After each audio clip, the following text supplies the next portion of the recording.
20:10, buonasera, ben ritrovati in diretta su Antena 3. Dunque, come avevamo detto, c'è sempre l'attualità. Come ogni sera approfondiamo un tema dal lunedì al sabato puntuale alle 20:10. Saluto e ringrazio subito l'onorevole Roberto Caon, Fare, buonasera, ben trovato. Buonasera a tutti. E il segretario della CGIL a Treviso, Giacomo Vendrame, buonasera a tutti. Ben trovati. Allora, abbiamo titolato Senza voucher che si fa, perché comunque i giorni dovrebbero essere più o meno questi, quelli in cui si stabilisce, si decide, c'è un grande dibattito, si torna a discuterne in commissione a Roma, quindi la polemica, tanto per la conversione chiaramente, ma per sapere che cosa succede dopo averli cancellati per sempre. Tra l'altro l'onorevole Caon ha seguito sempre le vicende legate all'agricoltura, quindi nodo di partenza, diciamo, l'esigenza dei voucher, no? Vendrame, qual è la situazione? Che cosa prevede? Siete contenti? No, mi pare di capire. No, perché nel senso che magari fossero abrogati per sempre, nel senso che in questi giorni la Commissione Bilancio ha votato di fatto una reintroduzione potenziale, perché chiaramente deciderà il Parlamento, sui voucher,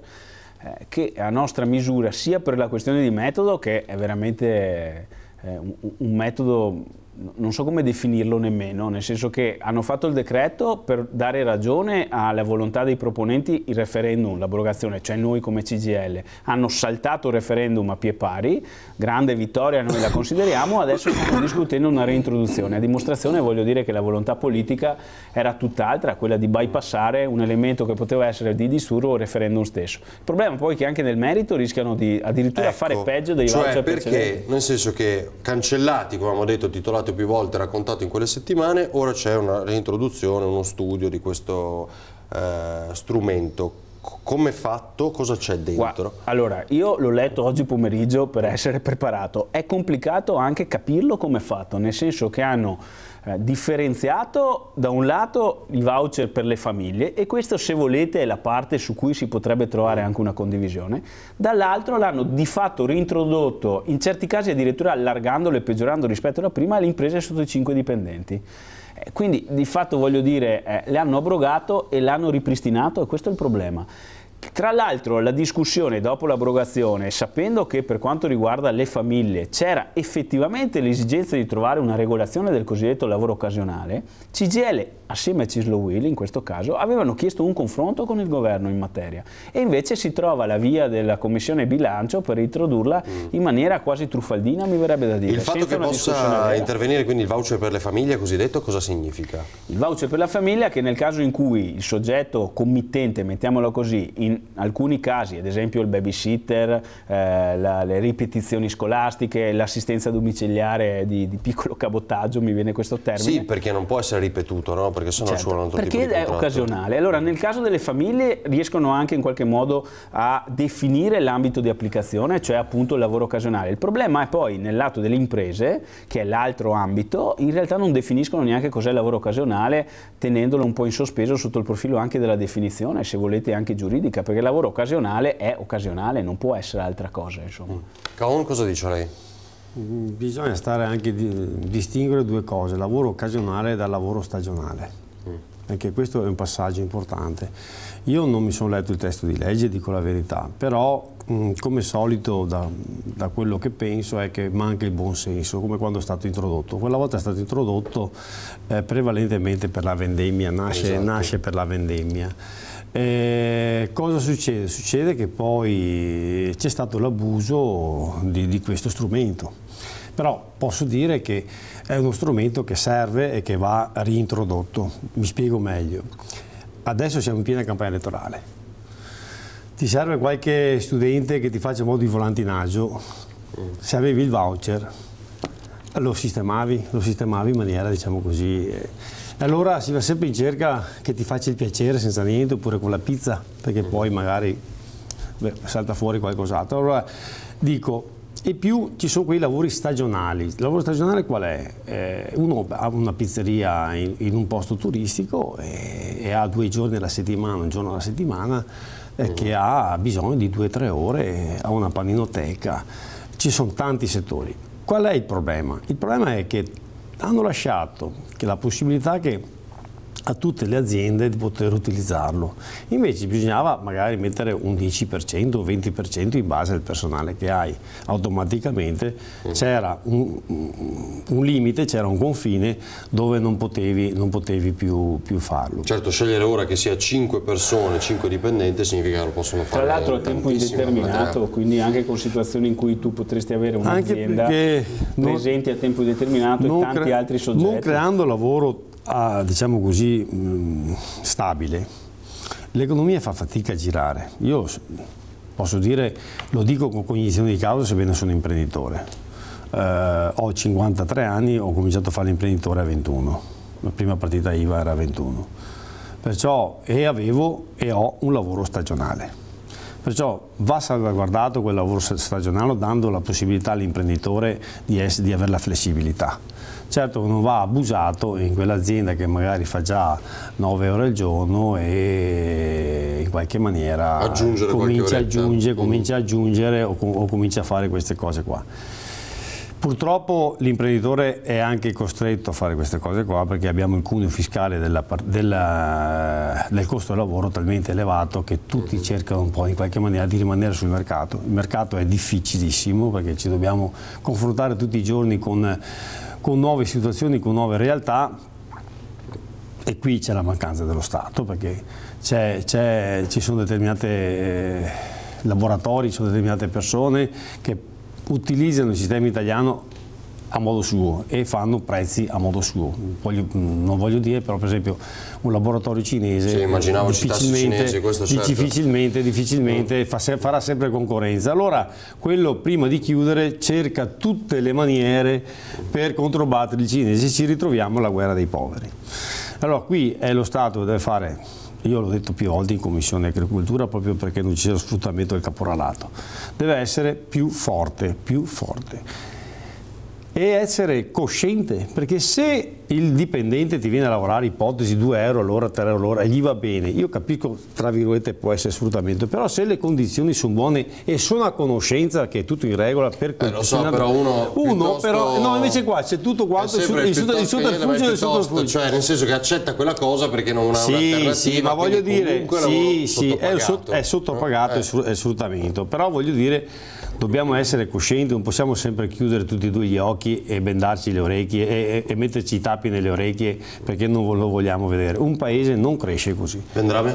No, il problema è che bisogna intervenire, cioè nel senso che anche questo ragionamento per cui tolto il voucher si favorisce il lavoro nero e via dicendo, allora che ci siano delle situazioni difficilmente contrattualizzabili lo diciamo anche noi, ma il lavoro nero va attaccato in quanto lavoro nero, vanno fatti i controlli, punto, non c'è alternativa. Però quello che ha detto adesso l'onorevole Caon è forte, cioè nel senso, signori miei, se sai che io ti chiamo, ti cerco per pagarti 2 ore e mezzo, però bisogna stare anche attenti perché poi la gente ha il cosiddetto stato di necessità, ci sono situazioni di tutti i tipi, c'è gente che veramente non ha alternativa che non accettare anche lo sfruttamento. Il punto è che non può essere concepito questa cosa qui, perché altrimenti giustifichiamo tutto, lì va controllato, cioè quando tu parli di un lavoratore che magari gli ritirano il permesso di soggiorno al lunedì per ridarlo il venerdì sera e deve accettare le condizioni che gli va dato il caporale, io starei un po' attento insomma a dire che quella situazione, per quanto consapevole di quel singolo soggetto, sia una situazione tollerabile. Il punto è che è intollerabile, il punto è che questa situazione vale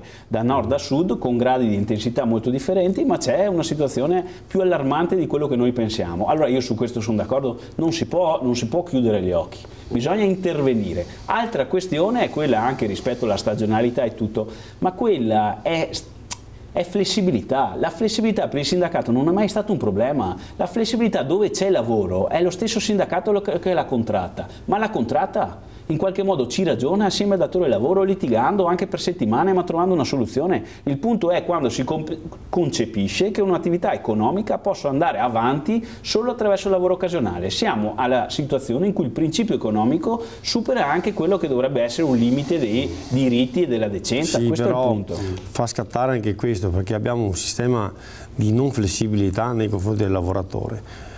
oggi è più facile divorziare che licenziare in Italia. Beh, su questo non sono inutile che stiamo qua. Fai l'imprenditore, dopo vedrai abbiamo perso 25.000 posti di lavoro a Treviso, sono stati tutti perché c'è stato un problema di mancanza di lavoro che di non abbiamo nemmeno più l'articolo 18.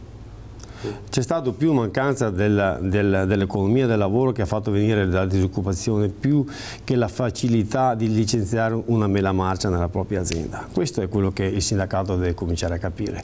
Che, non è mai stato un problema. Beh, insomma, ci sono dei vincoli che non è così semplice a descriverlo. E poi si impugna il licenziamento, poi si va in cerca di tutte 50.000 cose, quando magari la ragione è talmente evidente da parte del datore di lavoro, e alla fine in qualche maniera anche il dipendente che è uno svogliato, se va davanti al giudice del lavoro il più delle volte vince. Allora già questo bisogna cominciare a cambiare. Cambiare vuol dire dare anche delle regole più flessibili, perché il datore di lavoro non può essere così ingabbiato che ogni volta devo fare qualcosa, devo chiamare il sindacato per chiedere a casa mia come devo lavorare, come devo organizzarmi. Non può essere così, deve essere un po' più flessibile la cosa. E poi cosa succede? Si va all'estremo. Siccome il sindacato diventa un problema, allora lascio a casa tutti e faccio tutto quel voucher, così sono a posto. E questo che non ci troviamo. Che è controproducente. Esatto, è questo che noi dobbiamo cercare di limitare e di andare a normare in maniera tale che il lavoratore sia in qualche maniera abbia le sue possibilità, cioè sia tutelato, ma allo stesso tempo il datore di lavoro abbia quella flessibilità dentro la propria azienda. Vuole più flessibilità ancora, diciamo che se il concetto è che l'impresa, voglio dire, è casa del padrone e voglio dire l'atteggiamento è padronale, a quel punto è chiaro che la risposta non può essere che dura da parte dei lavoratori. Io penso invece che l'atteggiamento dovrà essere diverso, perché io non nego che esistano delle ragioni dell'impresa, ma il punto vero è che dentro quell'impresa c'è anche gente che lavora, e siccome normalmente, almeno i lavoratori che incontro io, non hanno pretese assurde, poi ci sono anche una piccola minoranza, come dappertutto, che voglio dire può anche esagerare, ma mi pare che le condizioni generali che io incontro siano condizioni che purtroppo sono peggiorate nel tempo, e sono peggiorate non di sicuro perché i soggetti non possono essere licenziati, perché ripeto, in provincia di Treviso dall'inizio della crisi 25.000 posti di lavoro abbiamo perso, sono stati licenziati addirittura dove l'articolo 18 c'era, i licenziamenti li sottoscrive anche il sindacato quando fa gli accordi, quindi questa idea che non si possa licenziare mi pare un po' voglio dire gonfiata. Che poi ci sia uno stato di diritto e per cui un giudice valuta effettivamente se quel licenziamento è corretto o sbagliato mi sembra una cosa assolutamente normale, voglio dire. Penso che i problemi siano ben altri, voglio dire, che siano no, di carattere economico. I problemi dell'azienda sono proprio questi, non ben altri. Vabbè, non mi pare. La flessibilità di un titolare è che quando comincia una causa, se vai dal consulente di lavoro dice lascia stare tutto perché la perdiamo subito, a prescindere che hai anche ragione. E allora, finché continuiamo a mantenere questo status quo delle cose, l'imprenditore va da un'altra parte, oppure fa quei voucher. Se gli diamo la possibilità. Non penso che non abbiamo chiuso un'azienda per questo problema. Continuate così e vedrete che l'Italia andrà sempre meglio. No, il punto vero è che si punta il dito sulla questione sbagliata. Le questioni sono altre. Non è una questione sbagliata, è questo il problema. È questo il problema. Se hanno fatto il Job Act per risolvere questo problema. Il Job Act sono per gli ultimi diciamo che cominciano il lavoro. Stiamo parlando di tutto un sistema, oltretutto storico-mentale. Cioè l'Italia o fa un passo in avanti su questa cosa, tutelando il lavoratore, perché il lavoratore deve essere tutelato, ma il lavoratore deve essere tutelato quello che è serio e che fa il suo lavoro. Se invece noi, tout court, vogliamo tutelare tutti, perché lo storico ci dice questo, arriviamo a tutti i voucher per non avere problemi, o porto via l'azienda dove ho altre possibilità. Questa è la verità. Andrame. No, la questione è diversa, insomma, io non so che imprese abbia visto, ma noi le imprese, quando ci sono le situazioni di difficoltà dell'impresa, sono per motivi molto differenti dal fatto che non posso licenziare un singolo lavoratore. Tra l'altro, voglio dire, c'è il disciplinare, c'è il richiamo disciplinare, ci sono tutti gli strumenti in capo, voglio dire, al datore di lavoro per poter intervenire quando un lavoratore è lavativo. I problemi, voglio dire, della situazione del mondo produttivo mi paiono ben altri. Insomma, adesso pensare che il nostro paese sia in crisi perché non si può licenziare i lavoratori mi sembra, voglio dire, Stiamo dicendo che irrigidendo sempre di più Ascolti, certi aspetti. Io parlo anche con gli imprenditori, io non ne ho incontrato uno che mi dica che il problema è il licenziamento. Non so lei perché si fissa rispetto a questo problema, non ne ho trovato uno, il problema sono altri. Quando arriva il sindacato in casa, sai cosa succede? Fai sull'imprenditore? L'imprenditore cerca di andare d'accordo con il sindacato perché in qualche maniera che è una roba, deve risolvere. È un dramma questo. Non gli dirà mai voglio licenziare quello. Deve risolvere il problema, in qualche maniera lo deve risolvere. Però si va avanti per mesi, con trattative, magari l'azienda sta già un po' limitando il fatturato, cioè queste cose qua, finché c'erano le stalle con i buoi grassi, che non sapevamo dove mettere i buoi, adesso che i buoi sono magri diventa difficile governare la situazione. Allora, io non dico che bisogna essere che la flessibilità deve essere tale che il lavoratore non deve avere i suoi diritti, anzi dobbiamo aumentare i diritti dei lavoratori in Italia sotto certi aspetti, li dobbiamo aumentare perché se confrontati con qualche altro paese del nord Europa dove noi ci dobbiamo confrontare, noi li dobbiamo aumentare, ma nello stesso tempo bisogna anche dare la possibilità che un imprenditore abbia la possibilità di licenziare quella mela marcia senza grossi problemi, con nessun altro tipo di problema, una volta che ha fatto vedere che questa è una mela marcia. Invece in Italia non è così, diciamocelo pure, ma non è una questione del sindacato, è una questione proprio storica, mentale, un po' perché i giudici meglio che paghi il titolare al posto del dipendente, un po' perché c'è bisogno che in qualche maniera il dipendente, cioè è proprio una partenza, bisogna dare un cambio di marcia su questo modo di pensare, di vedere le cose. No, pensare che questo sia il problema principale mi sembra, voglio dire... Stiamo parlando di lavoro, non è che questo sia il problema principale. Ma di lavoro ce ne sono tanti altri. C'è il problema fiscale, c'è la questione della riforma Fornero, del lavoro, voglio dire. Io ho capito che l'onorevole vuole in qualche modo l'allargamento dei diritti nel momento in cui il lavoratore fa esattamente quello che il padrone vuole, e questo ne prendo atto, voglio dire. Però non è la concezione che ho io e che penso la maggior parte dei lavoratori, tra l'altro gli onesti lavoratori. Il problema è quando un dipendente funziona e fa il suo lavoro, il titolare è ben lieto e ben sereno di avere un problema in meno. Il problema sorge con quelle persone che sanno di avere determinati diritti e ne usufruiscono in maniera, diciamo così, stravolgente, e creano poi anche dei grossi problemi perché non sanno che non gli puoi fare più di tanto, perché in ogni caso la legge li preserva. E questo è un discorso storico-mentale, ripeto, non è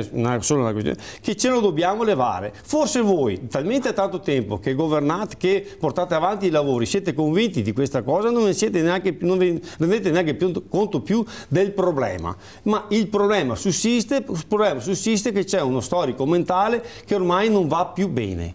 Dovete cambiare mentalità, l'imprenditore deve cambiare mentalità, dobbiamo entrare... Mi ha colpito comunque l'idea di Caon, l'onorevole Caon, che dice devono tornare questi voucher comunque. No, certo che devono tornare i voucher, perché si pensa fra poco la vendemmia che andiamo a fare, arriva la Guardia di Finanza, trova la gente in nero e cosa fai? Cioè, perché lei dice l'alternativa sarà necessariamente questa. No, ma se c'è il nero, voglio dire, va perseguito. Allora va perseguitato ed è giusto che vada perseguitato. Però quel titolare di azienda agricola che deve vendemmiare o lascia su l'uva, oppure in qualche maniera la deve vendemmiare. Allora, se lo Stato non si preoccupa di dargli gli strumenti per poter vendrà, me ne domanderà ma come faceva prima dei voucher. Guardi, ma perché sono nati i voucher? A Treviso ci hanno detto che non riuscivamo a fare la dunata degli alpini senza i voucher. La dunata degli alpini ce l'abbiamo fatta, è andata anche alla grande. Stronzate. Appunto, ma allora voglio dire, vediamoci le cose serie. Voglio dire, il voucher nasce proprio per sistemare una condizione di nero che si sapeva. Si chiudevano tutti gli occhi, poi in qualche maniera si è partiti con questo diciamo così, allargamento di vedute e dare la possibilità a chi lavora, dare a lavorare con una certa serietà e una certa, diciamo così, sicurezza, e si è inventato il voucher. Allora, ci fermiamo per un minuto, poi ricominciamo da qui e affrontiamo altri temi, vi aspettiamo.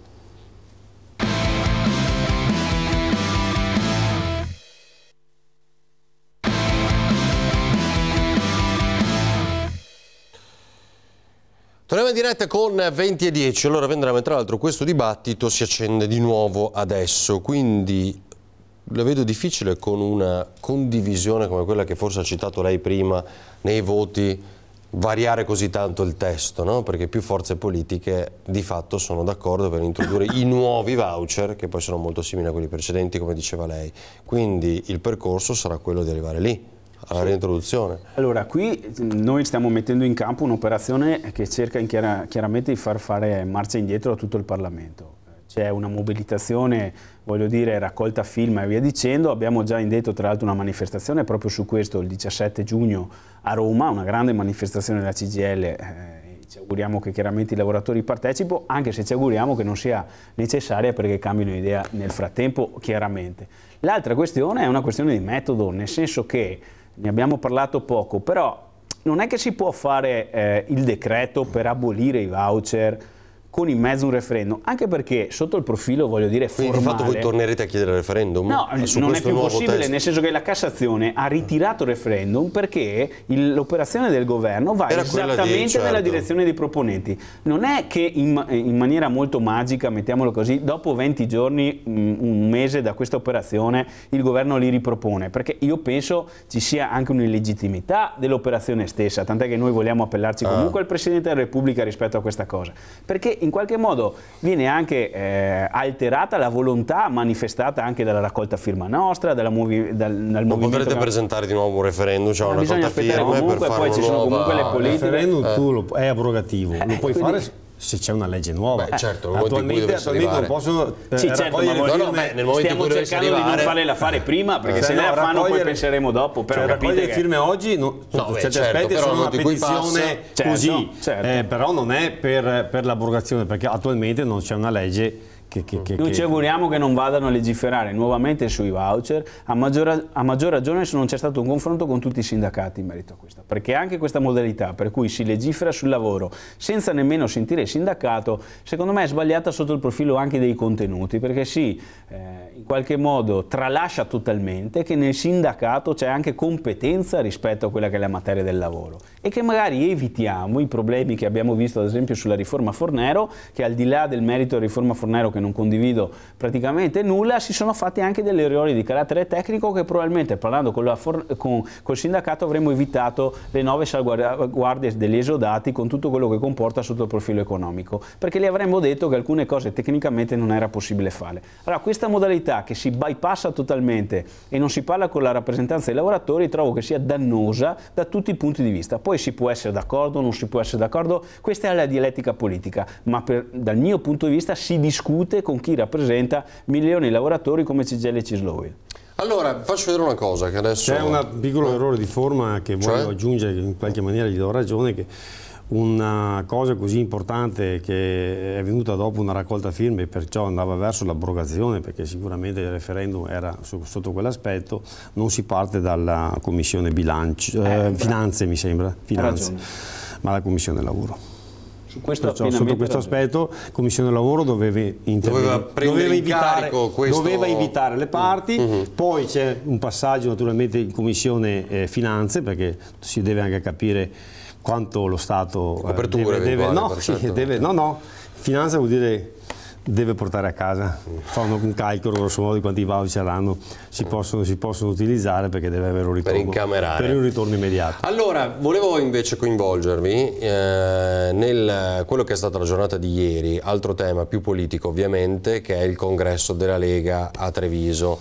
Non so se sa, onorevole Caon, un po' cosa è successo. Il segretario Dimitri Quinn ha deciso di anticipare il congresso per poi preparare di fatto la campagna elettorale per Treviso, però si sentiva la presenza-assenza di Flavio Tosi nei trascorsi, diciamo, di questo partito in regione. Vediamo. È con affetto per tutta la gente trevigiana e veneta che rinnovo il mio impegno affinché riusciamo a poter dare ai nostri figli la possibilità di scegliere il proprio futuro e ai nostri padri la serenità di continuare a vivere nella terra che con il sudore della loro fronte hanno plasmato per farsi vivere meglio. Ora tocca a noi. Grazie davvero a tutti. È il governatore Luca Zaia il primo ad alzarsi in piedi per l'applauso scrosciante che saluta il confermato per acclamazione segretario provinciale Dimitri Coin al congresso celebrato ieri. Ma soprattutto la soddisfazione è stata quella di fare una bella chiacchierata con tutti i militanti, chiarire tutti i passaggi che sembravano opachi e che invece erano cristallini. Applauditissimo Marcon, che ha ricordato le vittorie sotto la segreteria di Coin. Il sindaco Nico Presti ha lanciato strali contro i traditori. C'è il fantasma politico di Tosi, infatti, che aleggia in questa stanza, ma c'è aria di rivalsa ormai completa nel congresso anticipato. Lo abbiamo anticipato per questo, per dare mandato al nostro segretario di poter andare avanti con quelle trattative che sono importanti per poter riconquistare la città di Treviso. E tra i nomi che circolano per la guida di Treviso ancora c'è quello del manager della sanità Francesco Benazzi, e da re è certo che sarebbe un buon candidato. Se ci dessero tutte le 22 competenze, noi di fatto diventiamo come Trento Bolzano.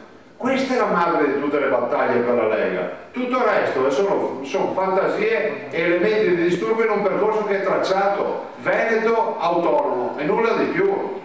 Pesa l'assenza di Gentilini, che aveva detto non sarebbe stato presente. Di lui Coin dice che l'ex sceriffo potrà essere anche capolista. Nessuno ha detto di cacciare Gentilini, è stato semplicemente detto che la lista Gentilini non si fa.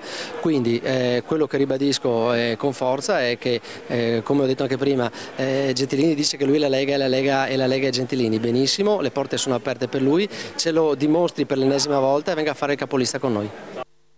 Tralasciando questo, invece, del referendum sull'autonomia, che cosa dice lei? Le parole che ha sentito di Luca Zaia. Che ne sta abusando il senso e il valore di questo referendum. È un referendum che alla fine ha il valore di una consultazione che può far sì che il peso politico di Zaia a Roma pesi un po' di più. Però, cioè è un referendum per lui, dice lei? Ma neanche per lui, perché oggi lui ha avuto il 50 e passa il per cento per diventare governatore per la seconda volta. Io non penso che abbia bisogno di un peso politico per andare a Roma per pesare di più. Però il referendum si voterà sì, questo è sicuro. Io sono autonomista, sono federalista convinto da sempre. Ma chi ci venga a dire che riusciamo a stravolgere la Costituzione e diventiamo una provincia come Trento e Bolzano è una grande balla di Zaia. Però lei voterà sì. Certo, perché in ogni caso si va in una direzione, qualsiasi cosa serva per cercare di portare a casa anche l'unica virgola di autonomia che si può avere, anche diciamo, il minimo è giusto votare sì. Però che con questo referendum si possa arrivare all'autonomia che dice Zaia, io non vedo le condizioni anche nei prossimi governi che ci sia la possibilità di mettere mano alla Costituzione perché le 7 province nostre diventino come Bolzano e Trento. Senta, allora si citava molto, cioè, o meglio non si diceva ma si pensava molto a Flavio Tosi nella giornata di ieri, cioè, un partito che adesso crede di essersi liberato di quei trascorsi. Da re, segretario regionale della Lega nazionale, della Lega Veneta, citava quel 2,9, Salvini ha portato la Lega dal 2,9 al 13,4% di voti. Quelli cui è andata peggio siete voi? Considerato anche quello che è successo in regione con distacco nel gruppo di Fare. Dunque, o si fa politica secondo coscienza e secondo proprie idee e convincimenti, oppure si rimane a casa. Io sono nato federalista, l'ho appena detto, e sono convinto perché vivendo in Germania, lavorando con la Germania, vedo cosa può essere l'Italia con federalismo spinto come la Germania, un paese classico europeo che oggi detta legge da sempre perché ha un'economia forte e funzionante, ma questo è dovuto da un federalismo e non da un centralismo così da ciarlatani. Salvini è un ciarlatano. Salvini è un ciarlatano che con i voti di Tosi e Maroni è riuscito a fare il segretario federale. Oggi autonomista, va a sventolare la bandiera con la Scozia, viene qua a sventolare quella del Veneto e poi ce lo ritroviamo a Napoli che va a fare discorsi centralisti insieme con la Meloni e la Le Pen. Se la Le Pen in Francia non vince con il 42%, figuriamoci se Salvini riesce a far vincere il centrodestra col 13%. Andrame, anche sul nodo dell'autonomia? Io penso che appunto, io gli farei una domanda al Presidente Zaia, nel senso dov'è finito il progetto federalista della Lega, nel senso che poi ci hanno provato, hanno fallito, dopo quel progetto lì c'è un centralismo sicuramente più spinto, io ho la paura che il referendum sia una grande presa in giro, questo è il punto.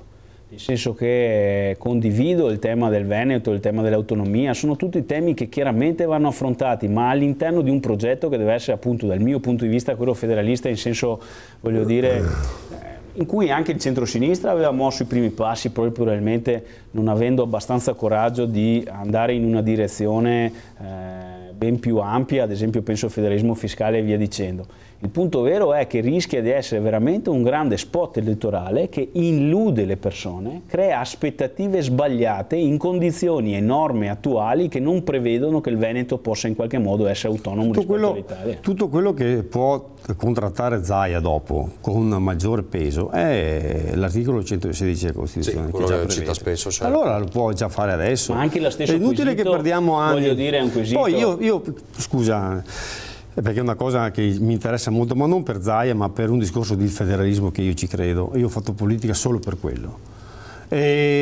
Ma perché non si è fatto prima? Che è l'osservazione che muovono in tanti. Perché non l'abbiamo fatto? Io come leghista mi sento anche preso in giro. Quanti gazebi, quanta pioggia, quanto sole, quanti pullman. È venuto fuori questa storia qua, qui in quest'anno. È stato 5 anni, 7 anni governatore, poteva farlo prima.